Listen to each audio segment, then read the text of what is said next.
Thank you for tuning in and welcome back to Home Selling Tips. In today's episode, you'll learn 10 questions you should ask your next real estate agent before you bind yourself to a contract and get in with the wrong agent. Let's give you 10 questions to ask all agents so that you can help find the right agent for you, whether you're looking at selling or buying a home. Being that today's video is about home selling, we're going to be specifically gearing these 10 questions towards a listing agent and questions that you should be asking them. My name is Andrew Finney. Please consider me your real estate geek. I am always here to help. My contact information is in the show more description below, so feel free to send me an email just to say hi, or if you need help finding a great real estate agent where you live. If you haven't already done so, please go ahead and subscribe to this channel now and like this video. Thank you. So let's go ahead and lead in with point number one. Point number one that you want to ask, question number one you want to ask is, can I see your references? You want to make sure that you're working with a reputable agent, so you want to know what kind of reviews these people have, what kind of ratings that they have. You can easily Google the agent.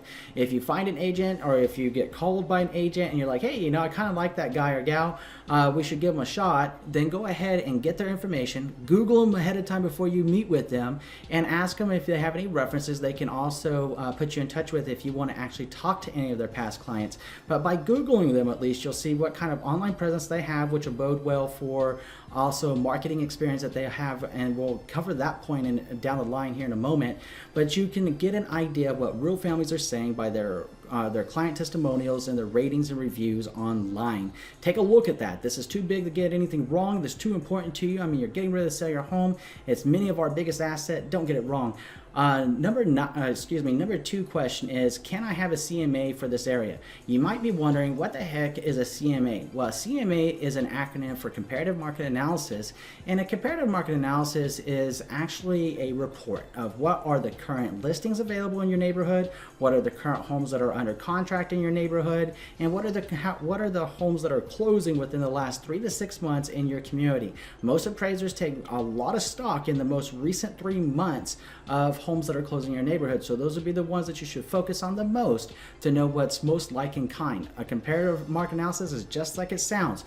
It is a report that consists of like in kind homes to yours. So if you have a single story home, all other homes in that report should be single story.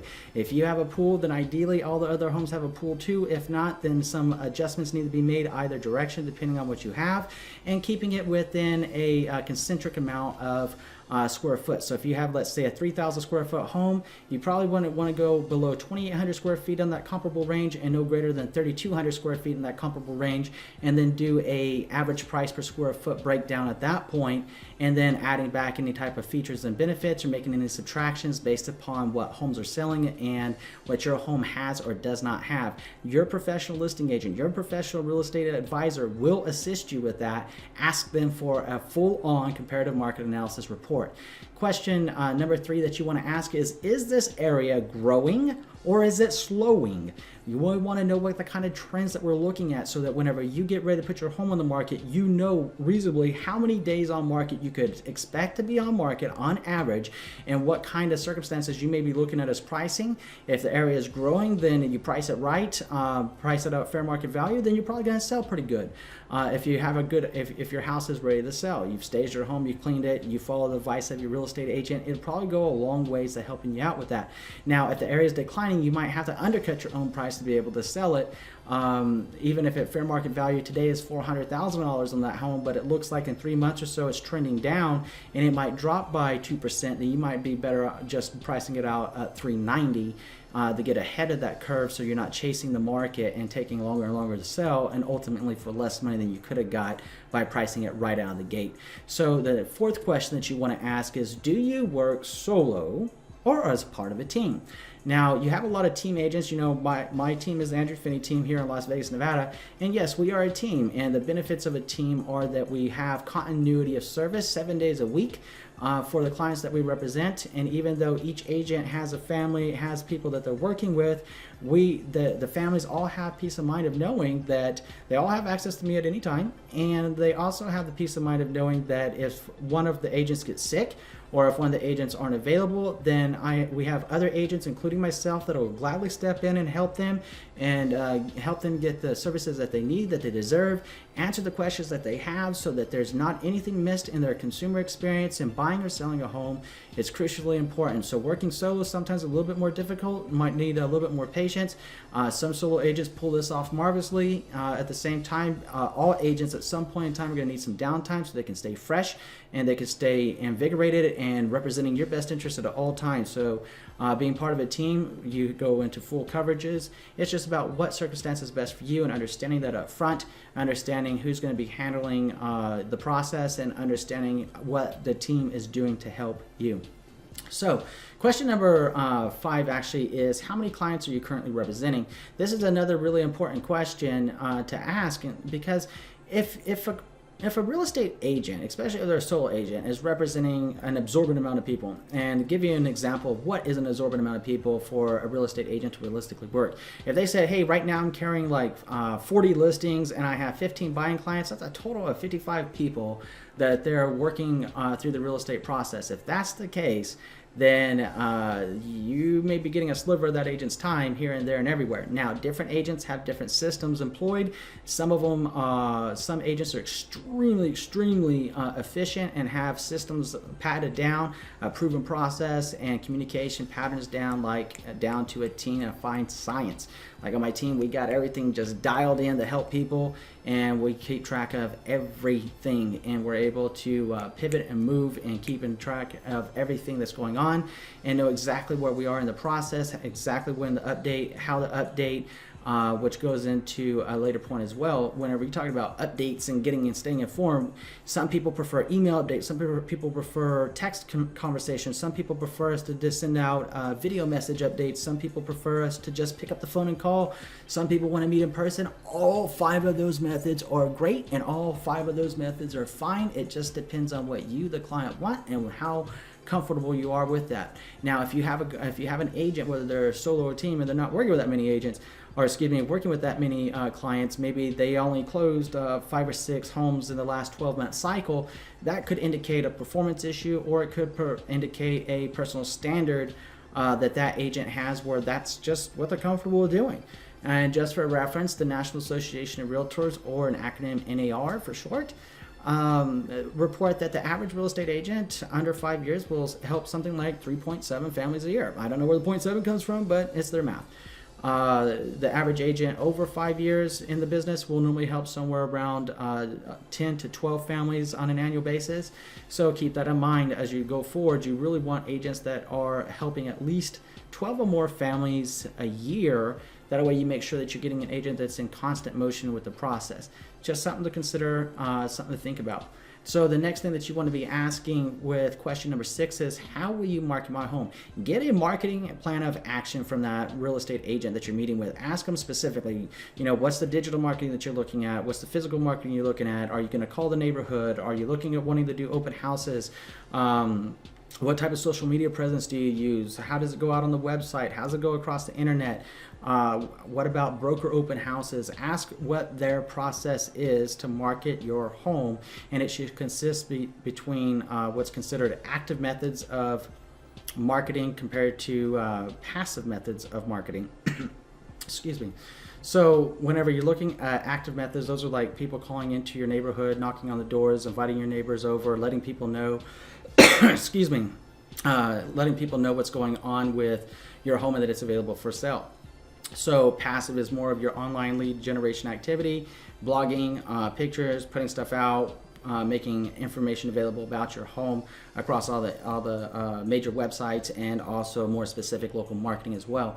So question number 7 that you want to ask is, how do your realtor fees work? People always want to know about real estate commissions. How does that work? Well, let's use a fictitious example. Let's say the real estate commission was 6%. You'd want to know where that 6% commission is going. Right off the top, I'll tell you, no, it doesn't all go to your listing agent. It's going to be split. In a lot of cases, in this fictitious example, you'd be having 3% go to the listing agent, you'd have 3% going to the buyer's agent, so it's split right in half off to begin with. You want to know who's paying for the professional photography. You absolutely want professional photography for your home. You want to know who's paying for that, who's paying for the marketing, whether you're going to be paying for it, whether the agent's going to be paying for it from the commission, who's going to be paying for what and how and when. Question number 8 that you want to ask is, what experience do you have? And this goes back to number one when we're talking about references. What experience do you have, right? So what experience do you have selling homes? What experience do you have buying homes? What kind of professional designations or certifications do you have as a real estate agent? For reference, as kind of a cheat sheet, I'll give you 2 designations you want to keep an eye out for. When it comes to selling your house. Number 1 is a seller's representative specialist designation, denoted as an SRS. And number 2, which is the biggie, this is the one that you want across the board anywhere in the nation, is a certified residential specialist. The certified residential specialist is a group of top agents across the United States that represent the top 3% of the real estate profession. So you want that agent. Those designations come with certain training requirements, and they also come with certain performance requirements. The CRS, being the certified residential specialist one, actually has the most stringent criteria to earn, and it can take a lot of time for people to earn depending where they are in their careers. So you want to ask them about that. You want to check, again, ratings, reviews, past performance, and professional designation certifications. These things are really, really, really important to you to make sure you're getting the right agent. So let's go with question number 9. Question number 9 is, how will you keep me informed? Back to communication methods. In addition to how will you keep me informed, how often will you keep me informed? And that really comes down to your choice. And I say it's your choice because you're going to choose the contact method that's most convenient for you. If you're married, or if there's more than one decision maker in the process, do both parties want to be updated, and how do both parties want to be updated, and how frequently do they want to be updated? You know, as a rule of thumb for my team here and myself, it's a minimum of once a week. And I say a minimum because in reality it's normally like 2-3 times a week, and sometimes even more. When we get ready to sell a home, we're getting a lot of activity on the home. We might be in communication several times a day via text, call, email, whatever the chosen contact method is that they chose. I'm a firm believer in contacting people in the way that they want to be contacted. So make sure that you set those guidelines with your listing agent up front. So question number 10 is, what are the drawbacks of my home? You want that agent that can pick apart your home, and it shouldn't be like a confrontation. It shouldn't be something that you take offense to whenever they say things to you. If they say, hey, you know, you need to paint this, need to fix this, need to fix that, need to clean this, need to stage here, need to stage there, and we need to make the house smell good, we need to make it visually appealing. Don't take it offensively. Take it as honesty, because that's what it is. And if you have an agent that can level with you and be that honest with you, then you definitely are working with the right agent to help you get your home sold, because they cared enough about you and they knew enough about what it takes to sell a home in your area to be honest with you about bringing it up to a sellable standard to help you sell your house. Honesty and integrity are everything in a real estate agent. So make sure that you're looking for all of these things. Now, if you have any questions about this video, I'm going to put my contact information up. Feel free to reach out to me with any questions you may have, or if you want to simply say hi, I always enjoy hearing from you. Now, if you need help finding a great real estate agent, I'm always here to help with that as well. So if you have any if you have any questions about this, or if you have some comments that you want to share about additional questions that you'd like to ask listing agents and real estate agents that you're working with, please put them in the comment section below. Tell us what you're thinking, tell us where you're at, tell us when the last time is that you hired an agent, and tell us a little bit about your experiences so we can help our community learn and grow together. And lastly, I'd like to ask you to do 3 things if you haven't already done so yet. Number 1, please subscribe to this channel. Number 2, please like this video. Number 3, please share this video around with someone you know is going to be able to help. And in between now and next time, I'd like to wish you and your family a lifetime full of love, wealth, abundance, and happiness. Thank you for being here today. Looking forward to seeing you again soon. Enjoy a terrific day.